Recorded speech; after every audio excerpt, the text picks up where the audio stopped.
왜 이 아이가 내 어릴 적 모습 같지? 청소부 은정은 회장 사모님 방에서 영정사진을 발견했습니다. 3살배기 여자아이가 환하게 웃고 있었습니다. 그 아이의 얼굴이 낯익었습니다. 마치 어린 시절 자신의 모습 같았습니다. 그리고 사모님이 말했습니다. 내일이 은주의 기일입니다. 은주, 김은주. 30년 전 사고로 세상을 떠난 외동딸. 바로 그 순간 은정은 전율을 느꼈습니다. 과연 은정은 누구일까요? 그리고 30년 전 무슨 일이 있었던 걸까요? 사연 시작 전 구독과 좋아요 눌러주시고 지금 어디서 보고 계신지 댓글 남겨주시면 그곳에 좋은 복이 머물길 바라겠습니다. 33세 고은정은 평생 내 것이라 부를 수 있는 게 거의 없었습니다.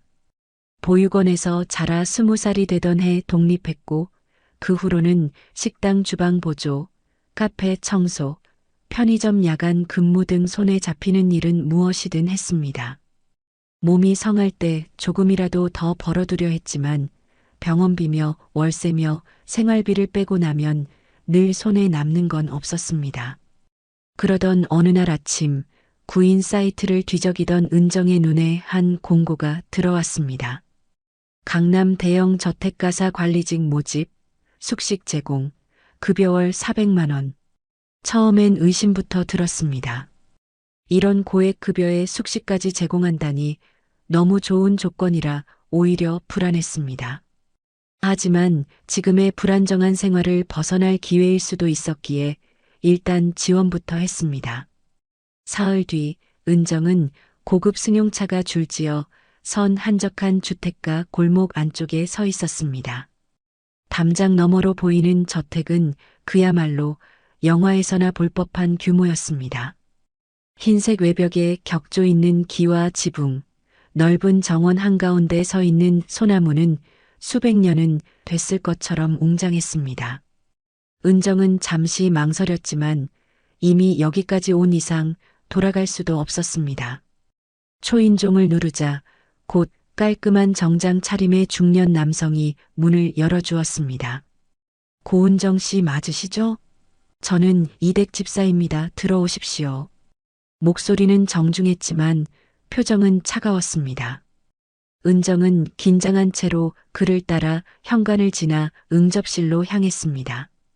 응접실은 생각보다 더 넓고 고풍스러웠습니다. 천장까지 닿을 듯한 책장, 가죽 소파, 벽난로 위로 걸린 그림 한 점 한 점이 모두 값을 매길 수 없을 것 같았습니다. 은정은 소파 끝에 조심스럽게 앉았습니다. 그때 김 집사가 차 한 잔을 건네며 낮은 목소리로 말했습니다. 사모님께서 곧 오실 겁니다. 한 가지만 미리 말씀드리자면 사모님은 평소에 굉장히 예민하신 분입니다. 특히 개인적인 질문이나 집안 내력 같은 건 절대 묻지 마십시오. 은정은 고개를 끄덕이며 대답했습니다. 네, 알겠습니다. 그런데 이상했습니다. 이 집에 들어서는 순간부터 묘하게 낯설지 않은 느낌이 들었습니다. 복도를 걸을 때도 소파에 앉아 있을 때도 뭔가 이곳이 처음이 아닌 것 같은 기묘한 감각이 스쳤습니다. 은정은 고개를 저으며 그 생각을 떨쳐냈습니다. 그냥 긴장해서 그런 거겠지. 잠시 후 복도 너머에서 구두 소리가 들렸습니다. 은정은 자세를 고쳐 앉았습니다. 문이 열리고 한 여인이 들어왔습니다. 50대 후반으로 보이는 그녀는 고급스러운 옷차림이었습니다. 얼굴은 여전히 아름다웠지만 눈가 깊이 새겨진 주름과 입가에 서린 슬픔의 그림자가 오랜 시간 무언가를 견뎌온 사람의 표정을 하고 있었습니다. 고은정 씨 맞지요? 네, 사모님. 면접 기회 주셔서 감사합니다. 사모님은 은정의 얼굴을 잠시 바라보더니 아무 말 없이 자리에 앉았습니다. 그리고는 이력서를 천천히 훑어보며 몇 가지 질문을 던졌습니다. 경력, 건강 상태, 가족관계. 은정은 솔직하게 대답했습니다.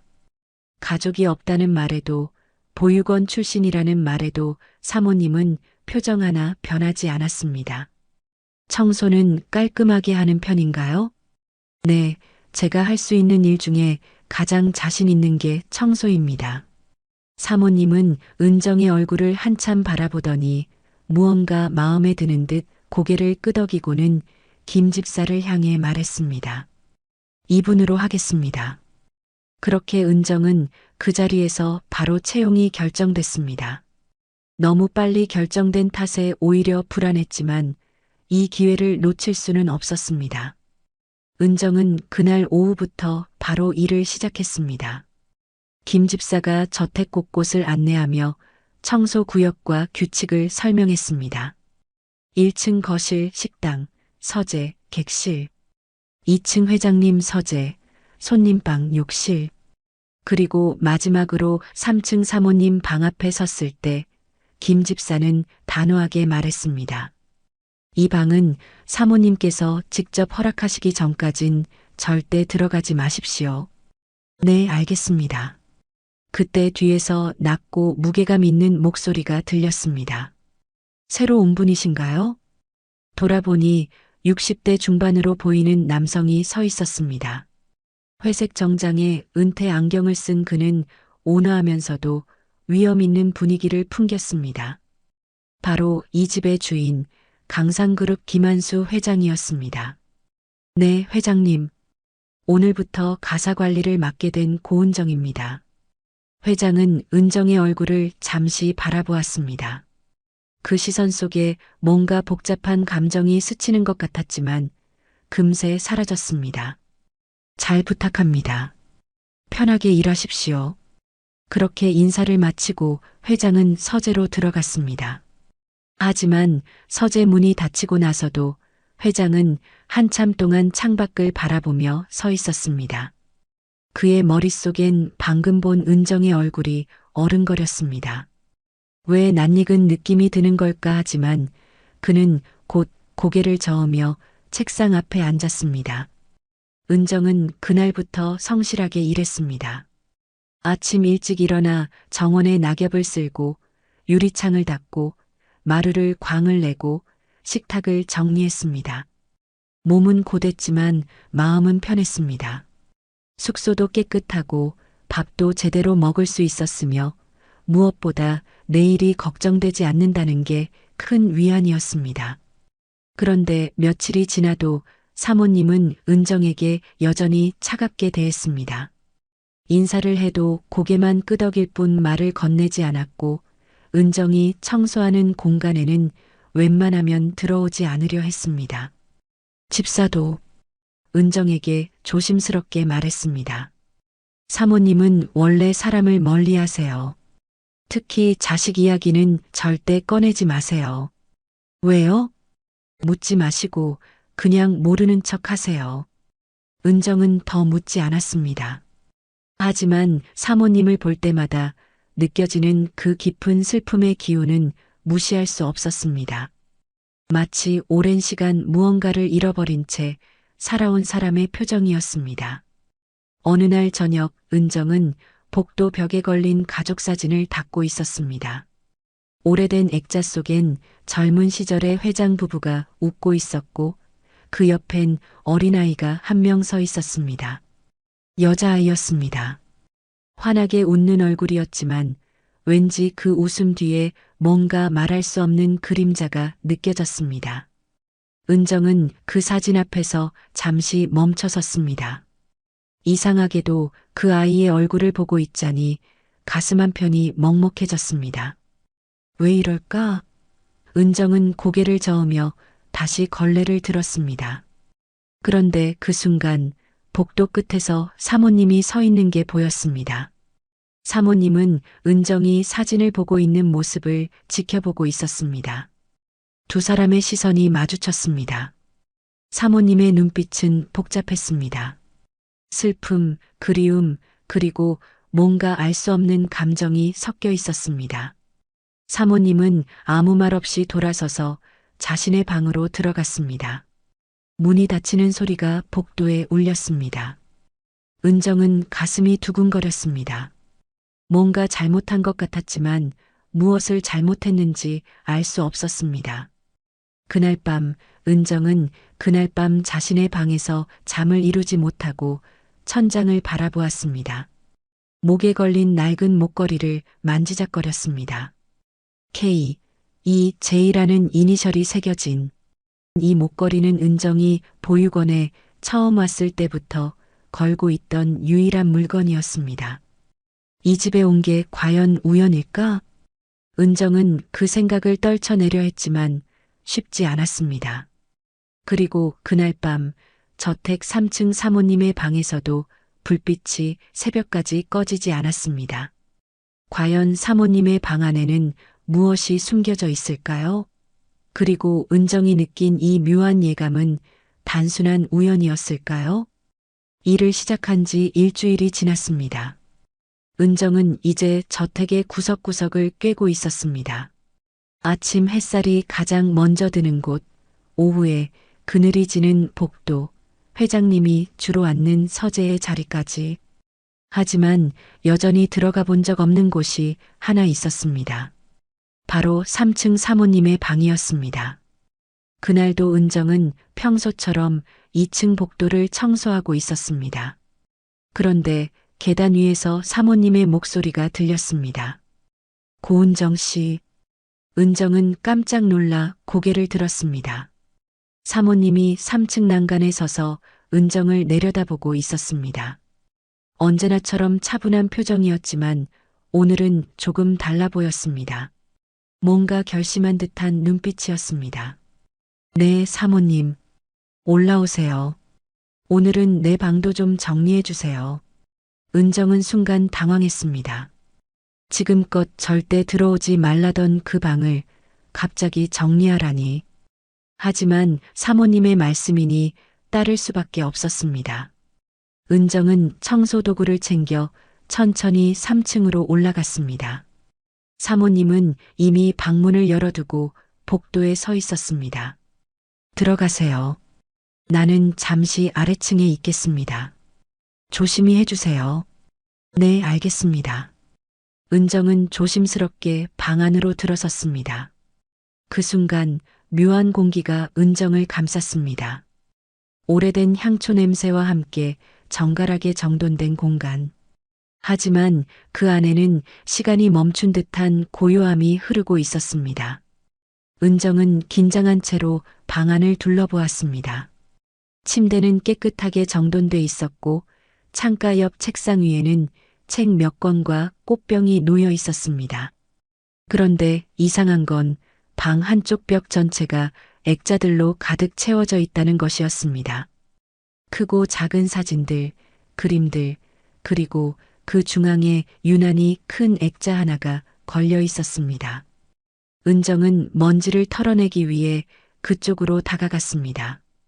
그리고 그 순간 온몸이 굳어버렸습니다. 액자 속에는 어린 여자아이의 사진이 있었습니다. 아마 3, 4살쯤 됐을까요? 환하게 웃는 얼굴, 단정한 원피스 차림. 그런데 그 사진은 일반적인 사진이 아니었습니다. 액자 아래에는 작은 향로가 놓여 있었습니다. 영정사진이었습니다. 은정은 숨이 막혔습니다. 이 집에 운명을 달리한 아이가 있었구나. 그래서 사모님이 그렇게 슬픈 표정을 짓고 있었던 거구나. 은정은 조심스럽게 액자에 쌓인 먼지를 닦아냈습니다. 어린아이의 환한 미소가 더욱 선명하게 드러났습니다. 은정은 가슴 한쪽이 먹먹해졌습니다. 이유를 알 수 없었습니다. 그저 이 아이를, 이 슬픔을 외면할 수 없는 것 같았습니다. 그때였습니다. 뒤에서 문 여는 소리가 들렸습니다. 은정은 화들짝 놀라 뒤를 돌아봤습니다. 사모님이 문 앞에 서 있었습니다. 대체 무슨 일이 있었던 걸까요? 사모님은 은정의 놀란 표정을 보며 천천히 방 안으로 들어왔습니다. 많이 놀라셨나 보네요. 은정은 말을 잇지 못했습니다. 사모님은 은정의 시선을 따라 영정사진을 바라봤습니다. 그리고는 깊은 한숨을 내쉬었습니다. 그 아이는 내 딸입니다. 사모님의 목소리는 떨리고 있었습니다. 오랜 시간 참아왔던 감정이 목구멍까지 차오르는 것 같았습니다. 30년 전 백화점 붕괴 사고로 잃었습니다. 은정은 숨이 멎는 것 같았습니다. 백화점 붕괴 사고, 그 끔찍했던 사고 이야기는 뉴스에서 본 적이 있었습니다. 사모님은 영정사진 앞으로 다가가 천천히 손을 뻗었습니다. 액자를 쓰다듬으며 사모님은 조용히 말을 이었습니다. 은주라는 이름이었어요. 김은주. 제 보물이었습니다. 은정은 사모님의 떨리는 목소리를 들으며 가슴 한편이 저려왔습니다. 3살밖에 안 된 아이를 잃은 어머니의 고통, 그 깊은 슬픔이 고스란히 전해졌습니다. 그날 이후로 저는 단 하루도 이 아이를 잊은 적이 없습니다. 매일 이 방에 와서 이 아이와 이야기를 나눕니다. 미안하다고, 엄마가 지켜주지 못해서 미안하다고. 사모님의 목소리가 점점 작아졌습니다. 은정은 가슴 한편이 무너져 내리는 것 같았습니다. 이유를 알 수 없는 울컥함이 치밀어 올랐습니다. 어쩌면 자신도 부모를 잃고 자랐기에 사모님의 아픔이 더욱 깊게 와닿는 것인지도 몰랐습니다. 그 사진은 닦지 마세요.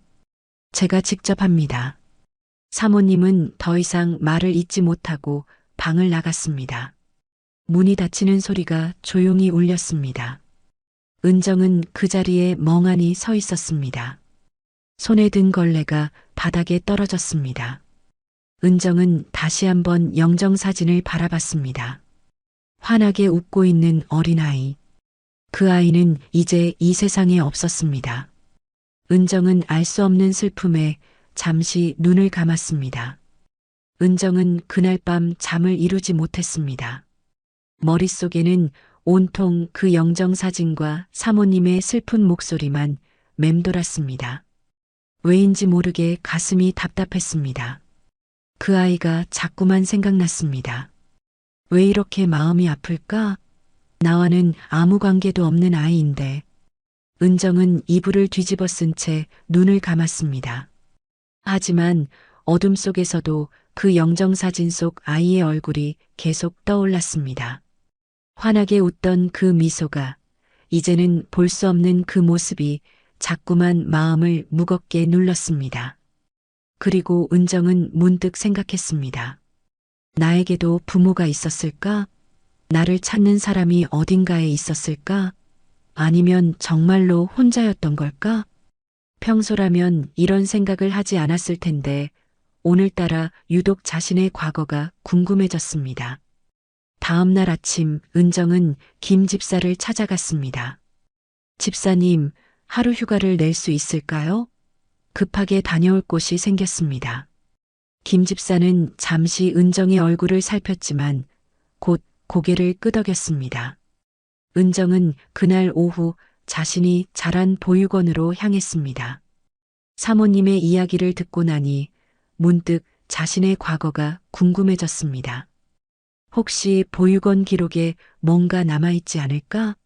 자신이 어떻게 그곳에 오게 됐는지 조금이라도 알 수 있지 않을까? 하지만 은정은 아직 몰랐습니다. 보육원에서 발견하게 될 오래된 기록이 자신의 인생을 완전히 뒤바꿀 거라는 사실을. 과연 그 기록 속에는 어떤 비밀이 숨어 있을까요? 은정은 버스를 타고 2시간을 달려 외곽의 한적한 동네에 도착했습니다. 17년간 자신이 자란 소망의 집 보육원이 있는 곳이었습니다.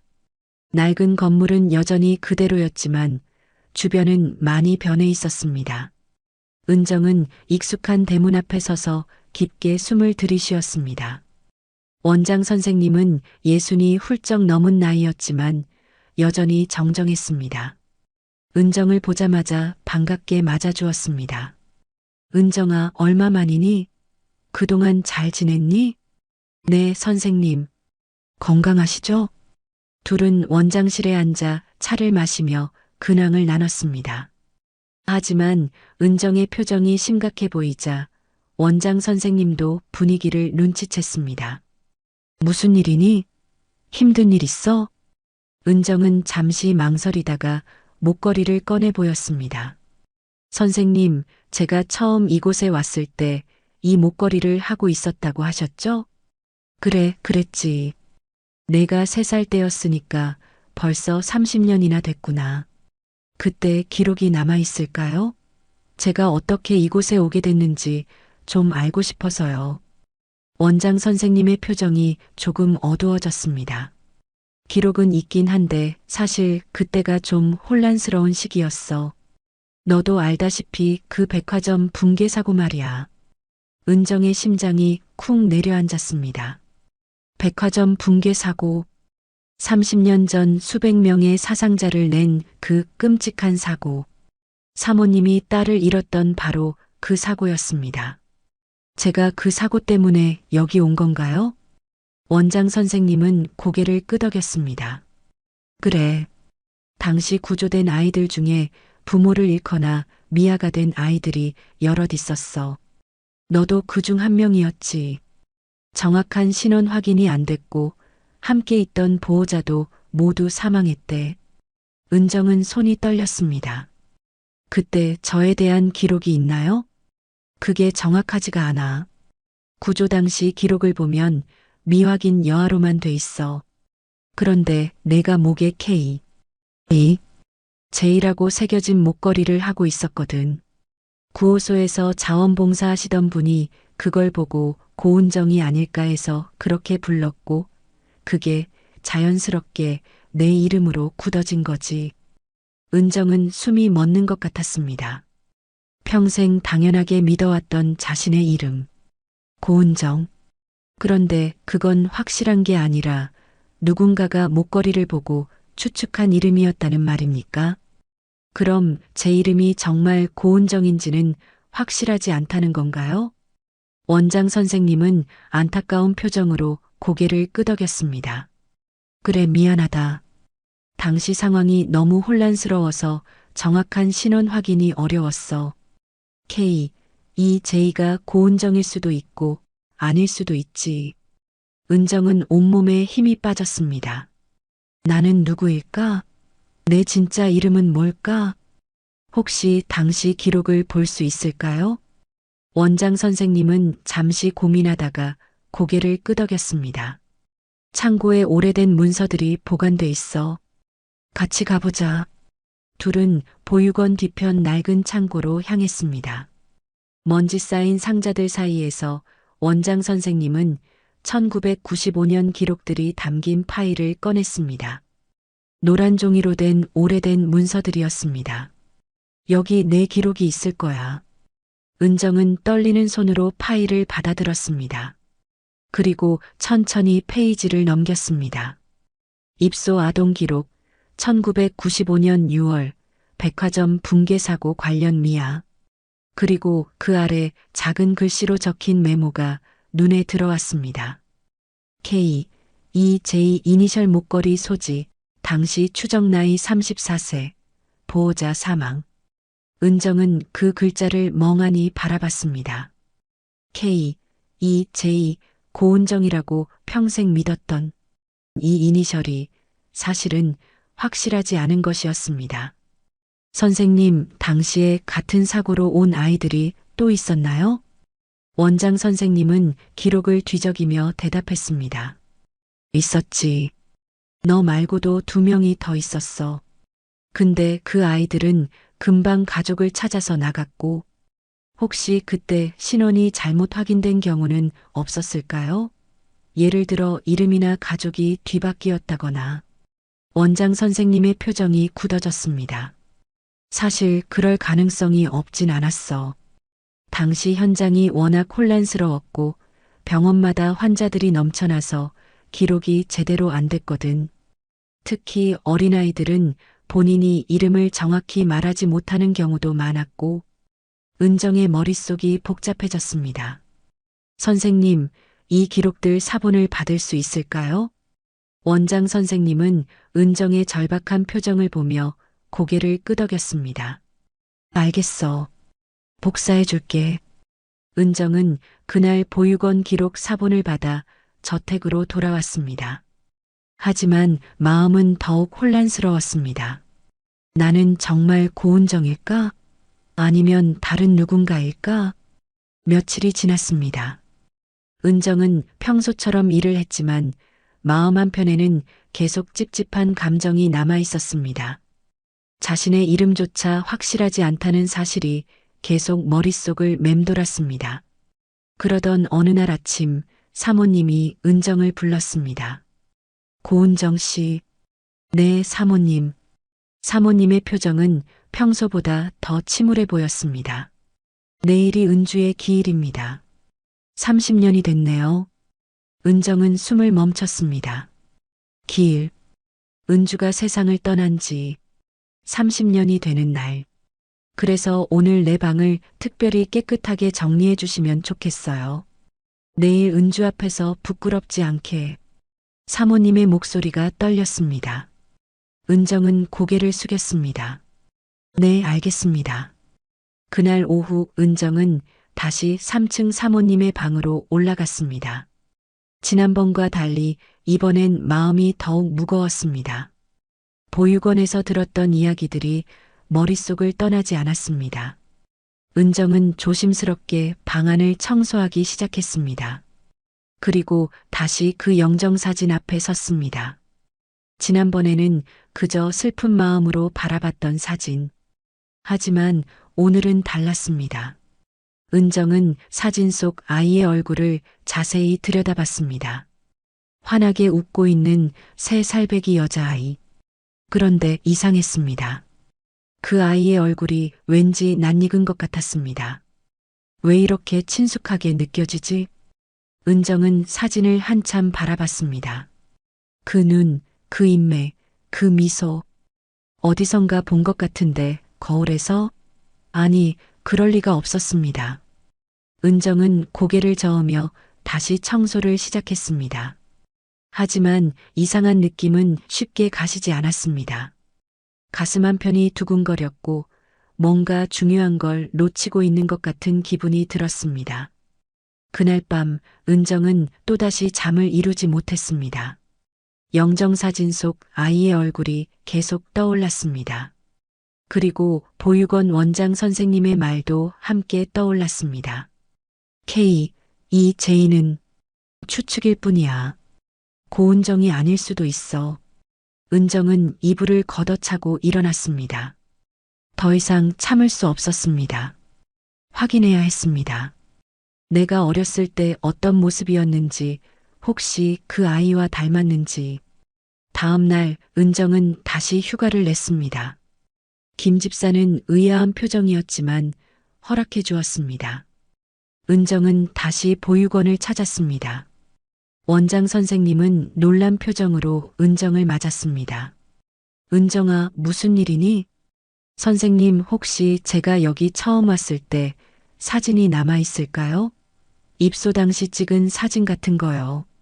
원장 선생님은 잠시 생각하더니 고개를 끄덕였습니다. 아, 있을 거야. 당시에 모든 아이들 사진을 찍어서 보관했거든. 기록용으로. 둘은 다시 창고로 향했습니다.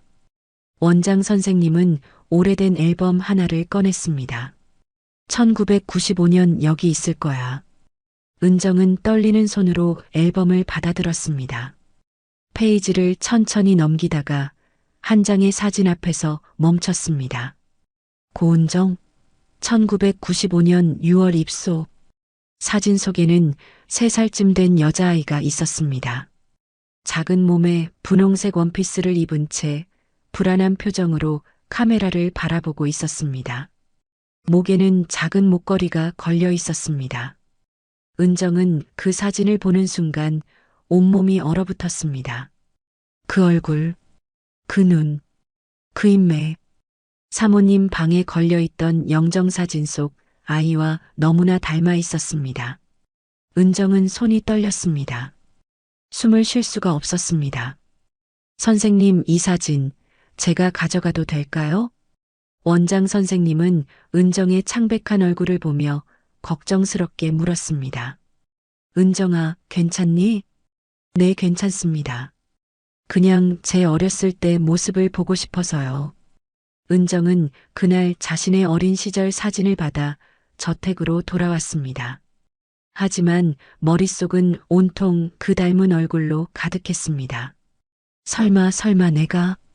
그날 밤 은정은 자신의 방에서 두 장의 이미지를 머릿속으로 겹쳐봤습니다. 영정사진 속 김은주, 그리고 보육원 사진 속 자신, 너무나 닮았습니다. 그리고 은정은 떠올렸습니다. 회장님의 서재, 거기에 오래된 신문 스크랩들이 있었던 것이 기억났습니다. 혹시 그 안에 사고 관련 기록이 더 있지 않을까? 은정은 더 이상 참을 수 없었습니다. 이 의문을 반드시 풀어야 했습니다. 다음 날 은정은 조심스럽게 회장님의 서재를 정리하던 중 책장 뒤편에서 낡은 스크랩북을 발견했습니다. 표지에는 1995년 6월이라고 적혀 있었습니다. 은정은 주위를 살피고 천천히 그 스크랩북을 열었습니다. 그 안에는 당시 백화점 붕괴 사고 관련 신문 기사들이 빼곡히 붙어 있었습니다.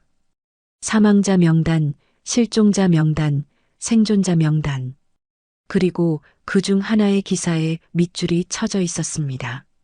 김은주 3세 양 병원 이송 중 사망 확인. 은정은 그 문장을 보는 순간 숨이 멎는 것 같았습니다. 김은주는 분명 사망한 것으로 기록돼 있었습니다. 그런데 만약 그게 잘못된 기록이라면, 만약 병원에서 신원이 뒤바뀌었다면, 은정은 보육원 사진과 영정 사진을 떠올렸습니다. 그 닮은 얼굴, 그 목걸이, 같은 사고, 같은 날짜, 같은 나이. 혹시 내가 김은주라면? 은정은 더 이상 혼자 이 의문을 품고 있을 수 없었습니다. 확인해야 했습니다. 진실을 알아야 했습니다. 그런데 과연 김한수 회장 부부는 이 충격적인 가능성을 받아들일 수 있을까요? 죽은 줄만 알았던 딸이 살아있을지도 모른다는 사실을, 그것도 바로 눈앞에서 청소부로 일하고 있었다는 사실을 어떻게 받아들일까요? 은정은 더 이상 혼자 이 짐을 지고 갈 수 없었습니다. 진실을 확인하기 위해서는 회장 부부와 직접 대화를 나눠야 했습니다. 하지만 어떻게 말을 꺼내야 할지 막막했습니다. 혹시 제가 댁의 딸일 수도 있습니다라고 말한다면 그들은 어떤 반응을 보일까요? 고민 끝에 은정은 한 가지 방법을 생각해냈습니다. 먼저 목걸이를 보여드리는 것이었습니다. 그 반응을 보고 다음 단계를 결정하기로 했습니다. 다음 날 오후 은정은 사모님께 조심스럽게 말을 걸었습니다. 사모님, 잠깐 시간 내주실 수 있으실까요? 여쭤볼 게 있습니다. 사모님은 정원에서 꽃을 가꾸고 있었습니다. 은정의 진지한 표정을 보더니 고개를 끄덕였습니다. 무슨 일인가요? 은정은 천천히 목에서 목걸이를 풀어 사모님께 건넸습니다. 이것 좀 봐주세요. 사모님은 목걸이를 받아들었습니다. 그리고 그 순간 사모님의 얼굴색이 창백하게 변했습니다. 손이 떨리기 시작했고 입술이 파르르 떨렸습니다. 이건 어디서? 제가 어렸을 때부터 계속 가지고 있던 거예요. 보육원에 처음 갔을 때부터 목에 걸고 있었다고 들었습니다. 사모님은 목걸이를 움켜쥔 채 그 자리에 주저앉았습니다. 눈에서 눈물이 흘러내렸습니다. 이건 은주의 것이에요. 제가 은주 돌 때 직접 맞춰준 목걸이에요. K, EJ. 우리 딸의 영문 이니셜을 새겨 넣은. 사모님은 떨리는 목소리로 말을 이었습니다. 사실은 당신을 처음 봤을 때부터 이상했어요. 뭔가 낯익은 느낌이 들었어요. 하지만 그럴 리 없다고, 그냥 내가 은주를 너무 그리워해서 그런 거라고 생각했어요. 차마 기대할 수 없었어요. 은정의 심장이 미친 듯이 뛰었습니다. 역시 그랬습니다. 이 목걸이는 김은주의 것이었습니다. 그렇다면 자신이 정말로, 사모님, 혹시 딸분이 돌아가셨을 때 직접 확인하셨나요? 시신을 직접 보셨나요? 사모님은 고개를 저었습니다. 아니에요. 당시 상황이 너무 혼란스러워서 경찰에서 연락이 왔을 때 나는 중환자실에 누워있던 상태였어요. 은주와 백화점에 갔다가 함께 사고를 당한 거니까. 회장님이 혼자 가셨고 나는 그때 몸조차 제대로 가누지 못했어요. 그때 뒤에서 낮은 목소리가 들렸습니다. 무슨 일입니까? 김한수 회장이었습니다. 정원으로 나온 회장은 바닥에 주저앉아 우는 사모님과 그 앞에 선 은정을 보며 다가왔습니다. 여보, 이게 무슨... 사모님은 떨리는 손으로 목걸이를 회장에게 보여줬습니다. 이것 좀 보세요. 은주의 목걸이예요. 그런데 고은정 씨가 가지고 있었대요. 어렸을 때부터. 김한수 회장의 표정도 순간 굳어졌습니다. 목걸이를 받아든 회장은 한참을 말없이 그것을 바라봤습니다. 그리고는 천천히 은정을 올려다봤습니다. 고은정 씨, 당신은 어디서 태어났습니까? 저도 모릅니다. 제가 기억하는 건 보육원에서 자란 것뿐이고 그 전 기억은 전혀 없습니다. 보육원은 어디였습니까? 소망의 집이요. 그리고 그곳 기록에 따르면 저는 1995년 6월 백화점 붕괴 사고 때 구조된 미아였다고 합니다. 김한수 회장과 사모님은 동시에 숨을 멈췄습니다. 1995년. 그들의 딸이 죽었던 바로 그 해였습니다. 하지만 회장은 쉽게 믿을 수 없다는 표정이었습니다. 말도 안 됩니다. 은주는 제가 직접 확인했습니다. 병원에서. 회장님, 은정은 조심스럽게 말했습니다. 혹시 그때 얼굴을 정확하게 보셨나요? 회장은 고개를 떨구었습니다.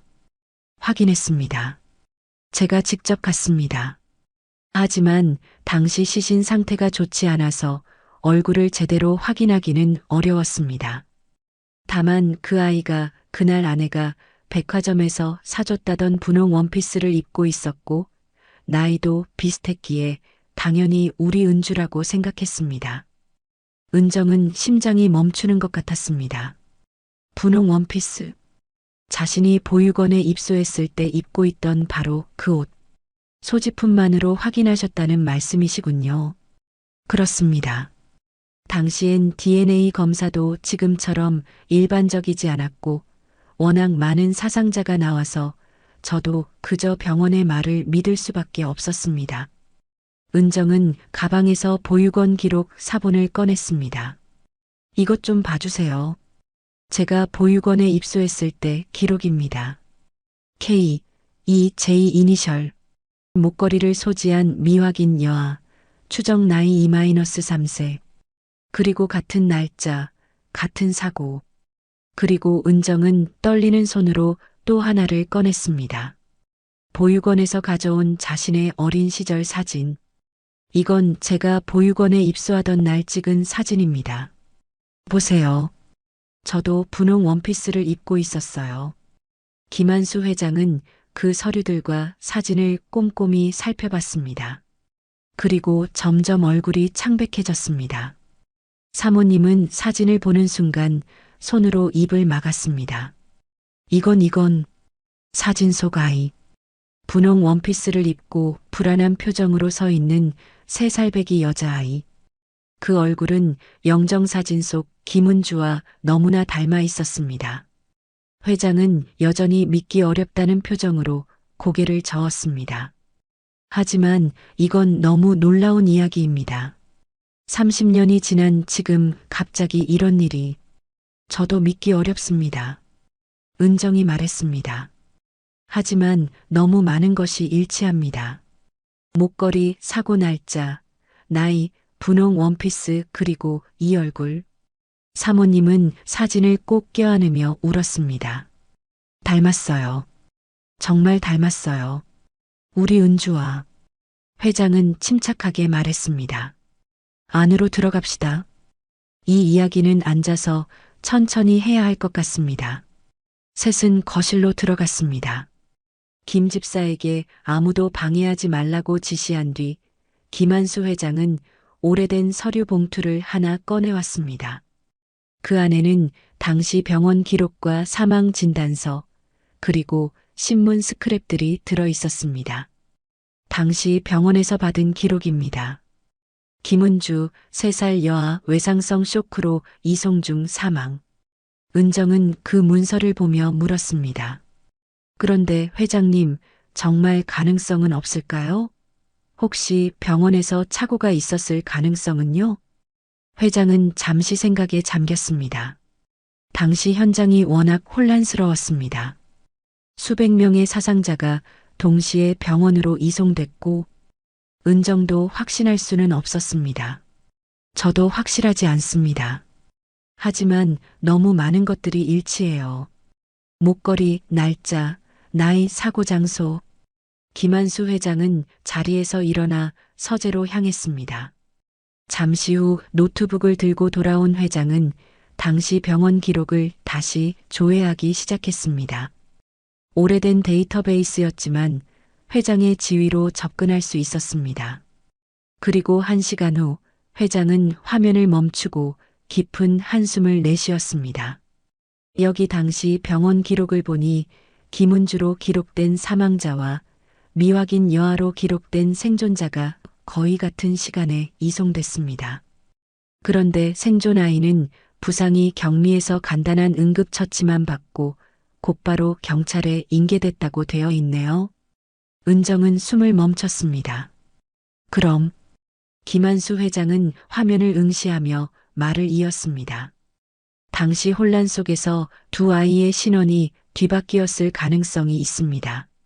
분홍 원피스를 입은 아이가 2명이었고, 1명은 사망했고, 1명은 살아남았는데, 은정은 온몸에 전율이 흘렀습니다. 정말로 신원이 뒤바뀐 것이었습니다. 병원에서 착오가 일어났던 것입니다. 살아남은 김은주를 죽었다고 기록했고, 죽은 다른 아이를 살았다고 기록한 것이었습니다. 그래서 진짜 김은주인 은정은 보육원으로 갔고, 김한수 회장 부부는 30년 동안 딸이 죽은 줄 알고 살아온 것이었습니다. 사모님은 은정의 얼굴을 두 손으로 감싸 쥐었습니다. 눈물이 멈추지 않았습니다. 은주야, 우리 은주가 맞니? 정말 내가 우리 딸이니? 은정도 눈물이 흘렀습니다. 평생 가족을 그리워했던 외로움, 내가 누구인지 몰랐던 혼란, 그 모든 세월이 한순간에 무너져 내렸습니다. 하지만 회장은 여전히 신중했습니다. 아직 확실한 건 아닙니다. 정확하게 확인해야 합니다. 은정은 고개를 끄덕였습니다. 저도 그렇게 생각합니다. 확실하게 확인하고 싶어요. 김한수 회장은 즉시 전문기관에 DNA 검사를 의뢰했습니다. 하지만 이미 3사람 모두 마음속으로는 알고 있었습니다. 이건 단순한 우연이 아니었습니다. 운명이 다시 그들을 이어준 것이었습니다. 결과는 일주일 후에 나옵니다. 김한수 회장의 말에 은정은 고개를 끄덕였습니다. 일주일. 그 시간 동안 3사람은 각자 복잡한 감정과 마주해야 했습니다.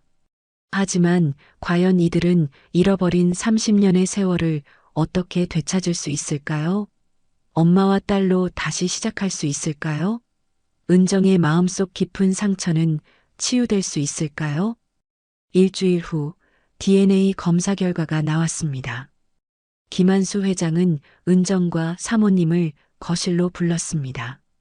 3사람은 긴장한 얼굴로 마주 앉았습니다. 회장의 손에는 봉투가 들려 있었습니다. 회장이 천천히 봉투를 열어 결과지를 꺼냈습니다. 그 순간 거실은 침묵에 휩싸였습니다. 99.99% 일치. 더 이상 의심의 여지가 없었습니다. 고은정은 김은주였습니다. 30년 전 죽은 줄만 알았던 딸이 지금 이 순간 살아서 눈앞에 서 있었습니다. 은정은 결과지를 든 채 아무 말도 할 수 없었습니다. 평생 궁금했던 자신의 정체, 왜 혼자인지, 부모는 누구인지, 내 이름은 무엇인지, 그 모든 질문에 대한 답이 이 한 장의 종이 안에 담겨 있었습니다. 그런데 이상했습니다. 기쁨보다는 혼란이 먼저 밀려왔습니다. 나는 김은주인가, 고은정인가? 지난 33년의 삶은 무엇이었나? 그 외로웠던 시간들, 가족을 그리워하던 밤들, 혼자 견뎌낸 모든 순간들이 한꺼번에 떠올랐습니다. 은정은 결과지를 내려놓고 자리에서 일어났습니다. 죄송합니다. 잠깐 혼자 있고 싶습니다. 사모님이 손을 뻗었지만 은정은 그 손을 잡지 못했습니다. 너무 많은 감정이 한꺼번에 밀려와 숨을 쉴 수가 없었습니다. 은정은 거실을 나와 복도를, 계단을 지나 자신의 방으로 향했습니다.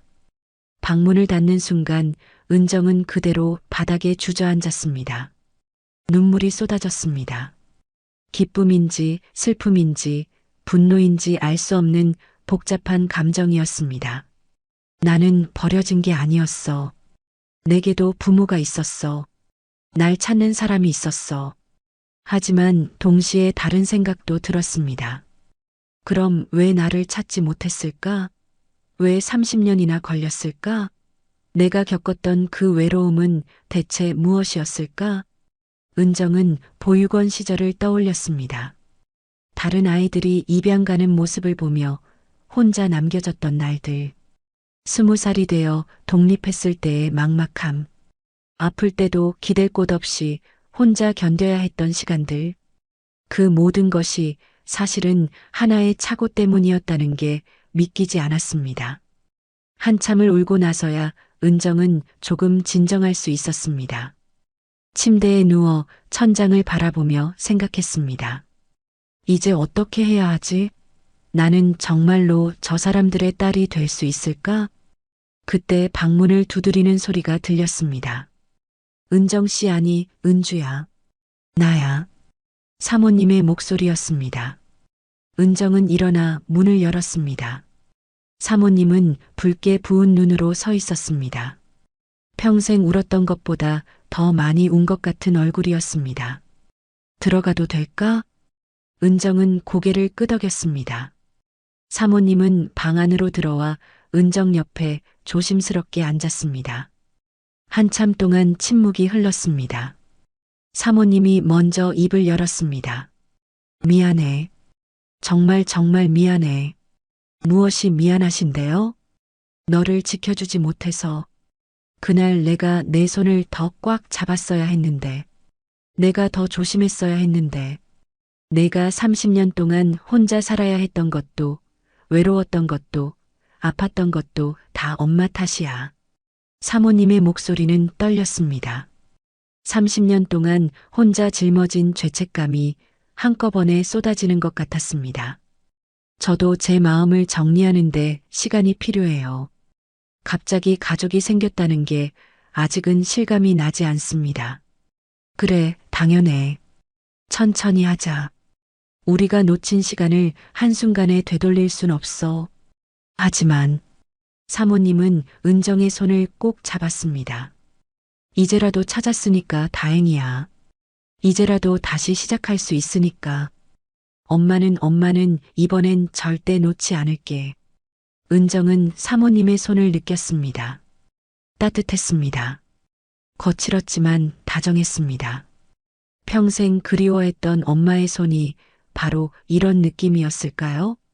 제가 겪었던 시간들을 말씀드려도 될까요? 물론이지. 다 듣고 싶어. 내가 어떻게 살아왔는지, 무엇을 느꼈는지, 전부 다. 은정은 천천히 이야기하기 시작했습니다. 보육원에서의 생활, 입양 가정에 갔다가 파양됐던 경험, 독립 후 겪었던 어려움들, 밤마다 혼자 울었던 일들, 모든 것을 솔직하게 털어놨습니다.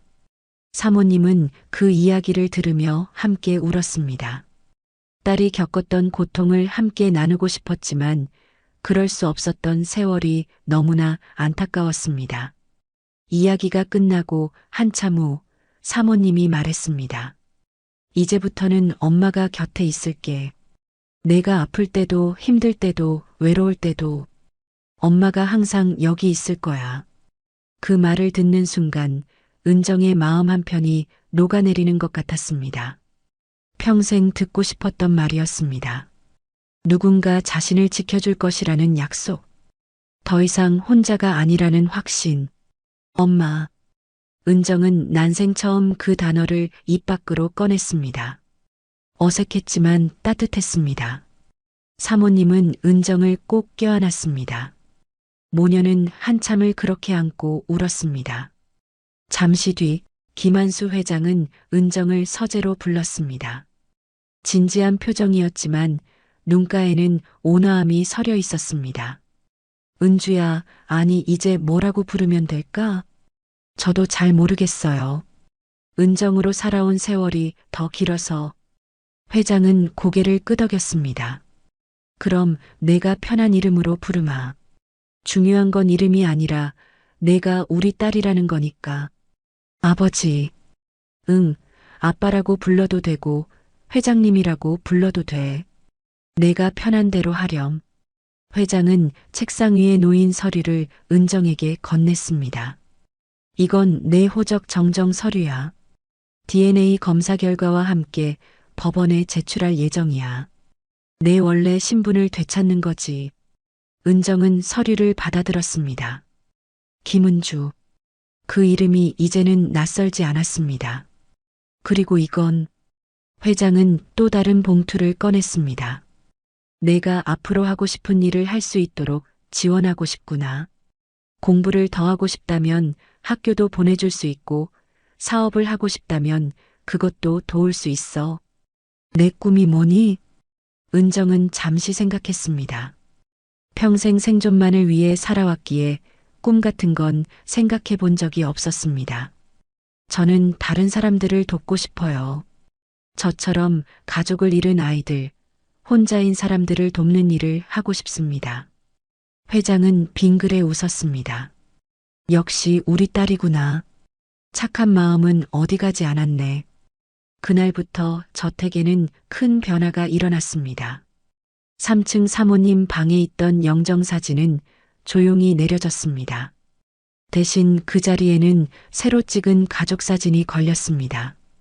김한수 회장, 사모님, 그리고 은정. 세 사람이 함께 웃고 있는 사진이었습니다. 저택 곳곳의 분위기도 달라졌습니다. 집사들도 은정을 진정한 가족으로 대하기 시작했고, 사모님은 예전의 차가운 모습 대신 따뜻한 미소를 되찾았습니다. 김한수 회장도 서재에서 보내는 시간을 줄이고 가족과 함께하는 시간을 늘렸습니다. 은정은 그날부로 바로 청소부 일을 그만뒀습니다. 대신 사회복지를 공부하기로 했고 김한수 회장 부부는 그녀의 새로운 시작을 전폭적으로 지원했습니다. 은정은 자신의 경험을 바탕으로 가족을 잃은 아이들을 돕는 재단을 설립할 계획이었습니다. 어느 날 저녁 세 사람은 처음으로 함께 식탁에 앉았습니다. 셰프가 정성껏 준비한 저녁 식사였습니다. 사모님이 은정의 그릇에 반찬을 덜어주며 말했습니다. 많이 먹어라. 그동안 고생한 것 생각하면. 엄마, 이제 괜찮아요. 이제는 행복해요. 김한수 회장이 잔을 들었습니다. 우리 가족이 다시 만난 걸 축하하며 세 사람의 잔이 부딪혔습니다. 맑은 소리가 식당에 울렸습니다. 30년 만에 그들은 다시 가족이 됐습니다. 은정은 창밖을 바라봤습니다. 저녁 노을이 붉게 물들고 있었습니다. 아름다웠습니다. 이제 더 이상 혼자가 아니었습니다. 돌아갈 집이 있었고 기다려주는 사람들이 있었습니다. 이 모든 게 기적 같아. 은정은 그렇게 생각했습니다. 인생이 때로는 잔인하게 느껴질 만큼 힘들 수 있지만 또 때로는 기적처럼 아름다운 순간을 선물하기도 한다는 것을. 잃어버린 세월을 되돌릴 수는 없지만 앞으로의 시간을 함께 채워갈 수 있다는 것을. 사모님이 은정의 손을 꼭 잡았습니다. 이제 다시는 놓지 않을게. 은정은 고개를 끄덕이며 미소 지었습니다. 네, 엄마. 저도요. 그날 밤 저택의 모든 창에 불이 켜졌습니다. 오랜 시간 어둠 속에 잠들어 있던 집이 다시 깨어난 것처럼 따뜻한 빛으로 가득 찼습니다. 그리고 그 빛 속에서 한 가족이 다시 이어졌습니다. 30년의 기다림 끝에 그들은 마침내 집으로 돌아왔습니다. 오늘 이야기도 끝까지 함께 해주셔서 진심으로 감사드립니다. 여러분의 구독과 좋아요는 저에게 큰 힘이 됩니다. 또 이 영상을 어느 지역에서 보고 계신지 댓글로 남겨주시면 더욱 반갑게 인사드리겠습니다. 항상 함께 해주셔서 감사드리며 여러분의 빛나는 인생은 지금부터 시작됩니다.